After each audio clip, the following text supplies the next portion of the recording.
Welcome back. Bert Moldow is here today. He is with Third Mutual on their board, has been for a while, and today we're going to talk about a committee that was kind of pieced out from another committee. Am I right? No, not really. It turns out that the committee we're going to talk about, which is the Architecture Committee, was actually one of the early committees ever formed. Really? Okay. Yeah. In fact, if you go into the original CC&Rs, the covenants, conditions, and restrictions, you'll find that about 10% of that document describes the Architecture Committee and what its functions are. Wow. So it was back a long time ago, right? That's right. But then it was part of M&C for a while, or well, yeah, it got moved into M&C. Yeah. But the reason that the Architecture Committee was informed is as contractors came in and started to build, they found there was a need to control the appearance, aesthetics of the community. Oh, very interesting. And there was a need to also concern ourselves with the integrity of the construction of the buildings. Wow, interesting. I didn't know that. So when the original CC&Rs were written, they defined an area, which basically eventually turned out to be a mutual. Interestingly enough, we learned that before 1988, there was something like 60 or 70 mutuals in the community. That I knew. Okay. Yeah. And so when they were combined, the CC&Rs were left alone. They were never touched. Yeah. So we still exist today in Third with 59 discrete CC&Rs. Really? So we have 59 basically different geographic areas that are defined. Okay, and that becomes very important in one sense. Yes, it does, yeah. Okay. So what I wanted to talk about is the fact that the Architecture Committee was formed because so much time was being taken by M&C. I mean, we were running meetings that were running almost all day. Yeah. So we broke it out as a separate entity. And I guess 3 months ago, suddenly a lawyer came in representing a member and said, if you guys are going to give away common area, we're going to sue you.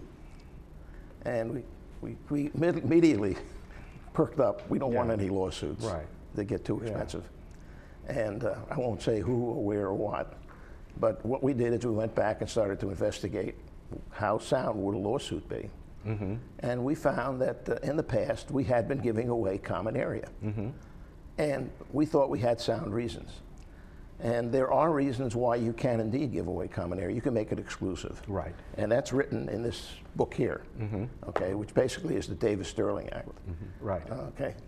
And so I thought it would be worthwhile for people in this community who are considering making alterations to their manor today to know why, number one, we have backed away from allowing certain things, certain changes. Sure, definitely.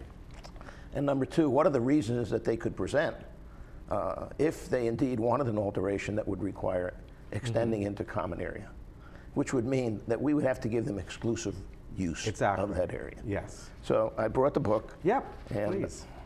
Let me just go through these points. It's actually Civil Code number 4600, which says granting of exclusive use common area. So there aren't that many, okay? Boy, should have brought my glasses. Okay, to eliminate or correct engineering errors in documents recorded with the county recorder. That's not a problem anymore. Right. We've been on, by the way, the CC&Rs that exist today were created back in 1988. Yeah, so quite a while ago. Way back. Yeah. Okay, two, to eliminate or correct encroachments due to errors in construction of any improvements. Three, to permit change in a plan of development submitted to the real estate commissioners in circumstances where the changes are the result of topography. So if you had a change in the topography, obstruction, could be even plantings. Yeah, that's hardship, aesthetic considerations, or environmental conditions. Okay, which some people may actually use as a reason why to say we would like to have use. Okay, fulfill requirements of a public agency, to transfer the burden of management and maintenance of any common area that is generally inaccessible and not of general use to the membership at large of the association. Now, most people are not aware. Okay, common area in the community basically is everything that is not appearing on the original plot plan that was laid out by the architecture or the architect of this community when it was first built. Right. Goes way back. Yeah. Okay, and at that point in time, the architect laid out the plan as to where the building would go, where patios would exist, and patios are common area. And of course, the building itself sits on the land, which is only exclusive use of the person that's in the building. Right, exactly. Anything else was considered to be common area.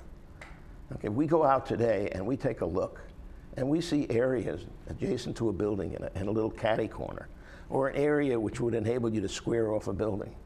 And if it's not an objection to neighbors, we say to ourselves, why isn't this common area or exclusive? I mean, what would people be doing? Exactly, yes. Right. Well, that would take a lawsuit. So we backed away from that temporarily. And we're working with a lawyer.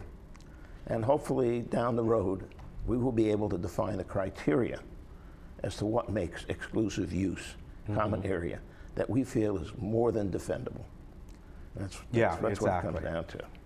Okay, but I think that clause alone probably is the one clause that will give us some latitude in the future. Exactly, yes. To deal with common area. Now, so people should be aware that it's going to be much more difficult for them to apply for any alteration that's going to encroach on common area. Okay. Okay? And you folks are, as you said, you're working on something to maybe, so people in the future, it's very clearly written if we work with a lawyer. Yeah. Okay, and one of the things we're proposing to do down the road in any event, CCRs have not been rewritten since 1988. There are a lot of things in there that really don't belong in there. Exactly. And I know you've mentioned this, as have others, with the Davis Sterling. That clause that you read is very ambiguous. It's open to interpretation in so many different ways. Right. Yeah. And I think, one of the things I want to do is I'd like to go out and where it has already been approved, I mean, where we see a niche, and there are so many different things. Yeah. Why not allow somebody to use that as exclusive use? I saw one that it was interesting. The building is on a upslope. In other words, there's a slope, and then the building sits on top. The two adjacent buildings are set forward, and so here's this area. Nobody can see that area. Yes, you sort of say nobody really belongs there. I mean, why wouldn't we allow them to expand a patio? Yeah. Okay. Exactly. To me, anything that we should be able to do to enhance the property of one manner enhances the property or the value of the property of everybody's. Right, exactly. Because it's going to raise the value of the community's property. And as long as it's aesthetic, as long as it complies with the construction rules and the codes, why not? So this is something that for over maybe the next couple months you're going to look at and figure out exactly which way to go being worked on have right it all now. spelled out. Yeah, which will be helpful. Now, the other thing that I would like to talk about is people that are coming in with their alteration requests. There are actually, I think, 49 instances today in the community where people did not apply for permits or come in for alteration requests, okay, and are currently in disciplinary action. Okay. And people should understand, number one, if they violate and do not follow the rules of the community with regard to alterations, they are subject to a fine, or they are subject, if we feel it's really bad, to having to remove whatever they've done. Yeah, you don't want that to happen. Okay. Yes. So it sort of says, hey, it's going to be proper to follow the rules, and there's a lot of good reasons to follow the rules. Right. And construction. I mean, it's a safety issue. Okay, construction's a safety issue. Anything that's going to relate to plumbing, anything that's going to relate to electrical work, these are all safety issues. Yeah, exactly. We want to make sure that people that are performing those type of jobs come in here and are licensed. That's number one. And there are people that bring in construction people that are not. Yeah. Okay. And to have your alterations done without getting the proper permits and permissions and all, is just foolish, and you just mentioned why. That's right. Yeah. And so we're just saying to them, if you are even contemplating an alteration, come over to the administration building. Yes. Go to the alterations window. There's a document there, okay, that basically lays it out for you and tells you everything that you would have to do in order to apply for an alteration. Right. So play it safe. Yeah, find out about it. You may have a question about it, and you find out that you come in and you're going, no, you can go ahead and do this without any permit. This is not considered an alteration. But find out whatever you might be doing. I mean, I could say, if you're going to hang a cabinet, no, that's not a problem. Right. But if you're going to remove a wall, yes. you know, there's a structural issue there. You don't know whether or not you're removing a load-bearing wall. That's right. That would not be good. That's not good. All right. Anything else you'd like to add for today? I guess one other thing has to do with skylights, the same thing. Oh, you know, we yes, put in white roofs. Right. And it requires a special roofer, okay, to deal with that roof.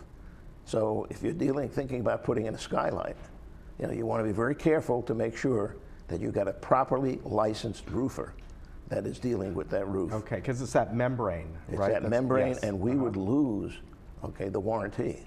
Oh, that's a very good point. Yeah. Yeah. Definitely. So, good to see you. lots going on. Appreciate you coming in. Okie doke. All right.